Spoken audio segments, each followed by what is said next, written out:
Have you ever felt that little knot of anxiety tightening in your stomach as tax season approaches? It is a feeling many of us know all too well. The letters from the IRS, the stacks of forms, the confusing jargon can make even the most confident person feel overwhelmed and a little bit scared. You might worry that you are paying too much. You might fear that you have made a mistake on your return that could lead to trouble down the road. This feeling, this tax day dread, is incredibly common. It stems from a system that often feels intentionally complicated. Designed by experts for other experts, leaving the rest of us to guess our way through. It is also about the fear of the unknown. When you hear phrases like marginal rate, taxable income, filing status, it can sound like a foreign language. You are not alone if you have ever thought, did I just get pushed into a higher tax bracket? And now all my money will be taxed at that higher rate? This is one of the most persistent and costly myths in personal finance. It is a misunderstanding that can cause people to make poor financial decisions, like turning down a raise for fear of a massive tax hit. The truth is, that is not how our system works at all. The complexity of the tax code often feels like a barrier, a wall that keeps everyday people from truly understanding their own financial lives. It can feel like you are playing a game where you do not know the rules, and the stakes are your hard-earned money. This uncertainty can lead to a sense of powerlessness. You work hard all year, you save, you invest, but when it comes time to file your taxes, it feels like you are just handing over your information and hoping for the best. But what if I told you that it does not have to be this way? What if you could replace that fear with confidence? Imagine knowing exactly how your income is taxed, understanding the language of the IRS, and being able to make smart decisions that could save you thousands of dollars over your lifetime. In this video, we are going to pull back the curtain on one of the most misunderstood parts of the tax system, the tax brackets. We will break it down piece by piece, so you can finally stop dreading tax day and start seeing it as an opportunity. My promise to you today is simple. Over the next hour, we are going to demystify the world of tax brackets together. This is not going to be a dry, boring lecture filled with legalese that leaves you more confused than when you started. Instead, we will use clear language, simple analogies, and real-world examples to transform your understanding of how you are taxed. Our goal is to empower you. Understanding tax brackets is not just an academic exercise, it is a fundamental skill for financial literacy. It is the key to unlocking how your money works and how you can keep more of it in your pocket, where it belongs. Imagine for a moment that you are a builder. You would not start constructing a house without understanding your blueprints, would you? Think of the tax code, and specifically tax brackets, as the blueprint for your financial structure. By learning to read this blueprint, you gain the power to make strategic choices. You can see how a raise, a side hustle, or an investment will truly impact your bottom line. This knowledge allows you to plan ahead, to avoid surprises, and to optimize your financial decisions throughout the entire year, not just in a frantic rush during tax season. This is about moving from a reactive state of anxiety to a proactive position of control. To make this journey as clear and effective as possible, we have broken it down into a simple, step-by-step roadmap. Think of this as your guided tour through the landscape of income taxes. We will build your knowledge logically, one concept at a time. First, we will dive into the fundamental question. What are tax brackets? We will use a simple and intuitive analogy, like filling up a series of buckets, to illustrate how different portions of your income are taxed at different rates. Next, we will get practical with a step-by-step walkthrough. We will take a hypothetical person and calculate their tax bill at different income levels. We will also calculate and explain the crucial difference between your marginal tax rate and your effective tax rate. From there, our roadmap will take us through the impact of your filing status, the power of deductions and credits, and finally, how to manage your tax payments throughout the year. By the end of this journey, you will be ready to navigate your own tax situation with a newfound sense of direction and purpose. Before we dive into the core content, It is absolutely essential that we make one thing perfectly clear. The information we are about to share in this video is for educational and informational purposes only. However, this video is not a substitute for professional tax advice from a qualified expert. Your personal financial situation is unique.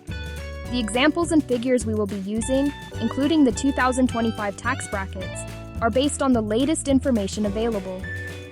The federal income tax has 7 tax rates in 2025: 10%, 12%, 22%, 24%, 32%, 35%, and 37%. Tax laws can and do change.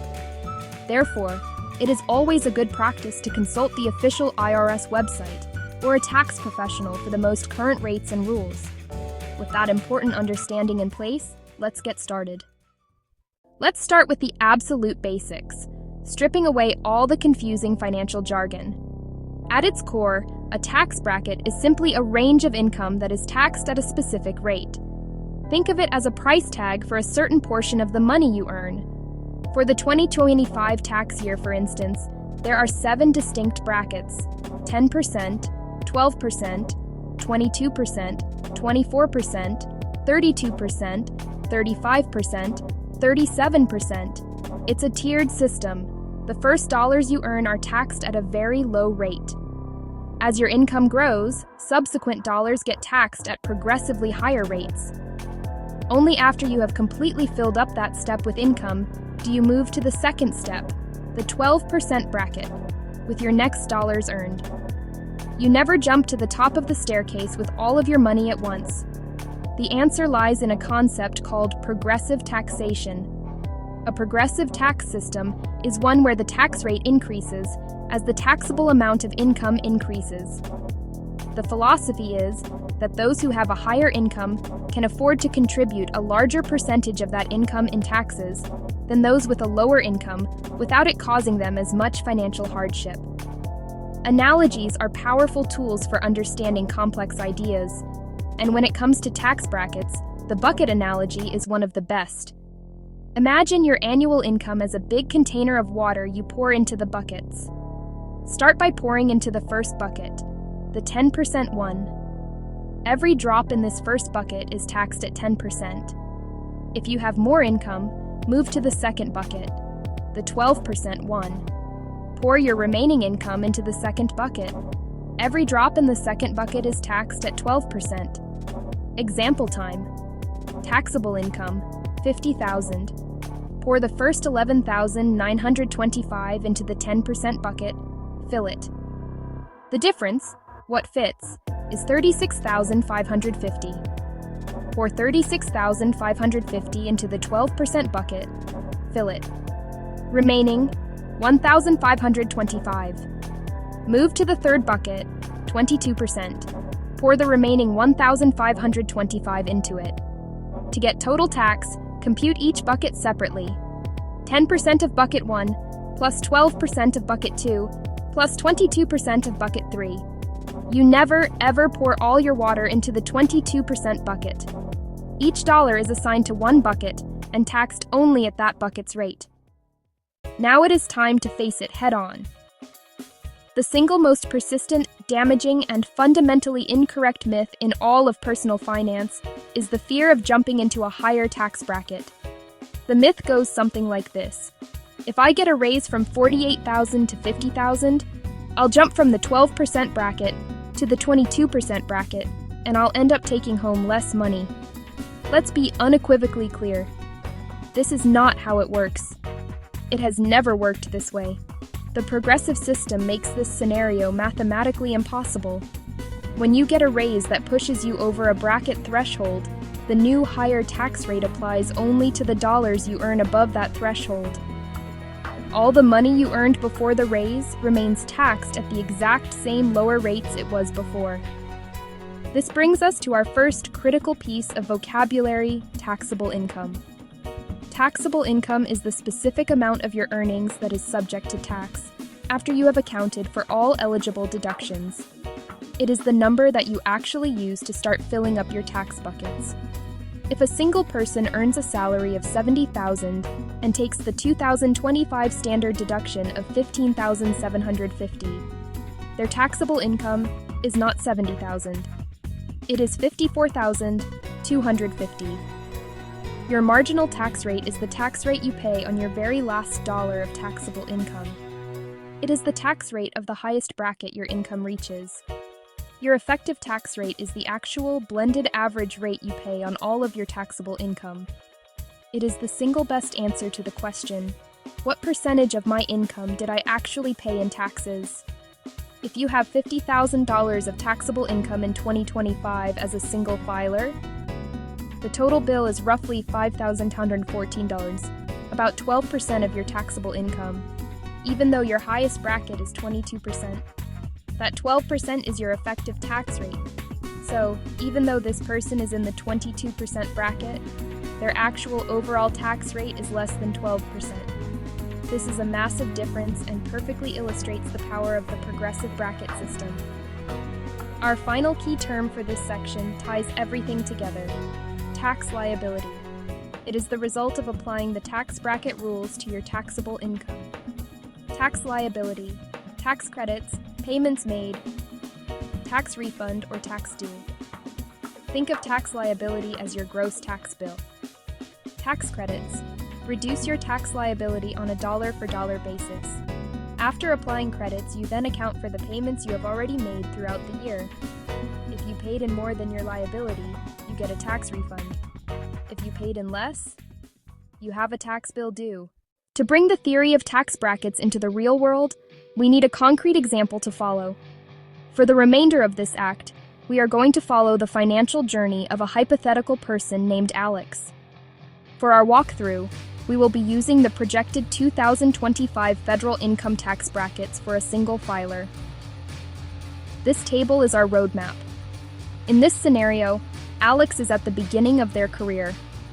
After taking the standard deduction, Alex's total taxable income for the year is exactly $30,000.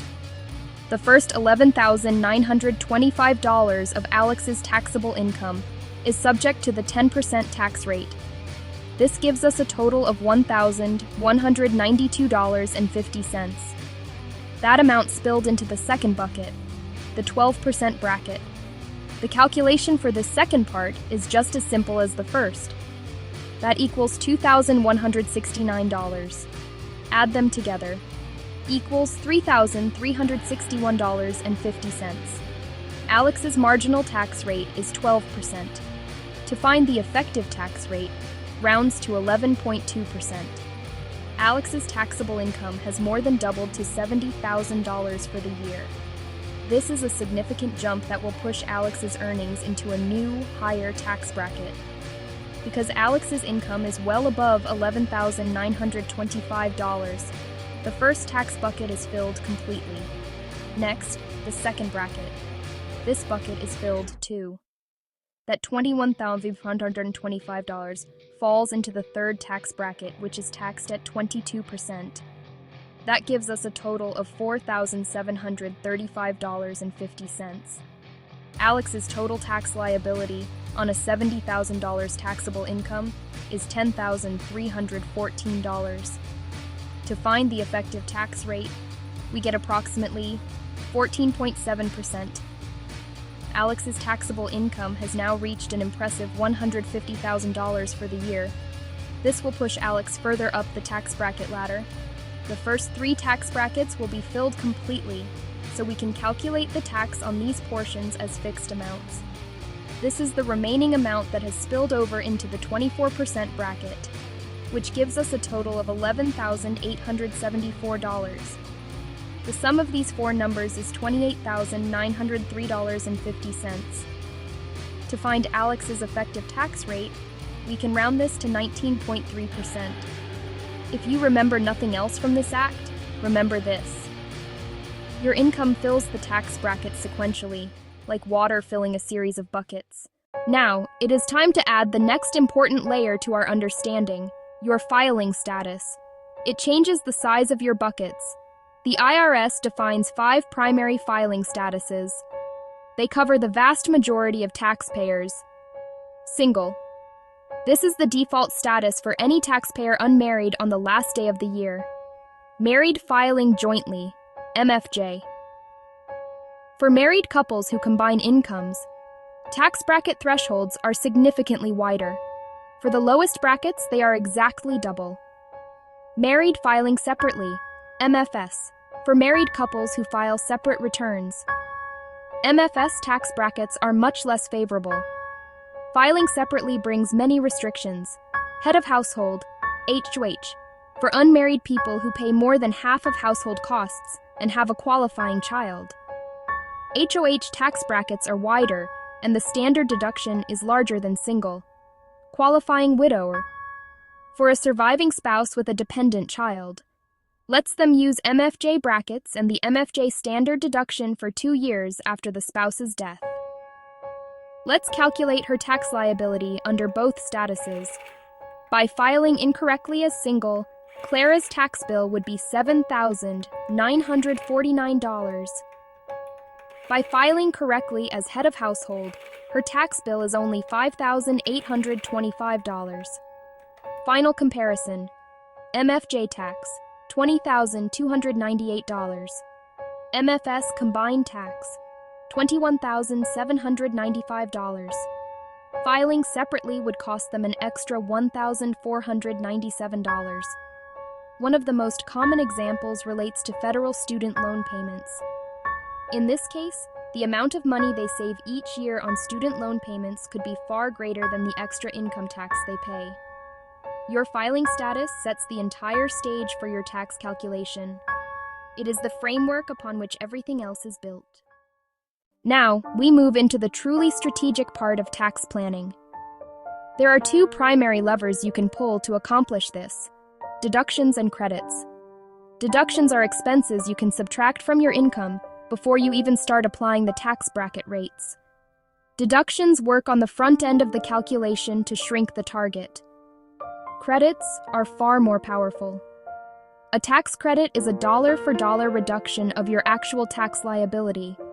They work on the back end of the calculation to slash the final bill. You must decide between taking the standard deduction or itemizing your deductions. You cannot do both. What can you itemize? State and local taxes, mortgage interest, charitable contributions, medical and dental expenses. There's another valuable group you can take regardless. These are above-the-line deductions. They're powerful because you take them in addition to the standard deduction. A non-refundable tax credit can reduce your tax liability to 0. A refundable tax credit. If the credit is larger than your tax bill, the IRS will send you the difference as a refund. Let's look at 2 of the most significant credits: the child tax credit and the earned income tax credit. Let's conclude with one final comprehensive example that brings everything together. Their final tax bill was reduced to just $2,143. Our tax system is pay-as-you-go. You pay your tax liability throughout the year as you earn the income. For employees, payroll withholding handles this. For self-employed people, estimated tax payments handle this. We have come a long way in the last 60 minutes. We began with the common fear and confusion that tax season so often brings. Let's briefly recap the cornerstones of your new tax mastery. First, you have debunked the bracket jump myth. Second, you can now confidently distinguish between your marginal tax rate and your effective tax rate. Third, you have seen how your filing status sets the very stage. Finally, you have learned to wield the 2 most powerful levers of tax reduction. First, take this knowledge and apply it. Use a simple online calculator or a back-of-the-napkin sketch to identify which tax brackets your own income falls into. Second, review your filing status. Third, look at your pay stub.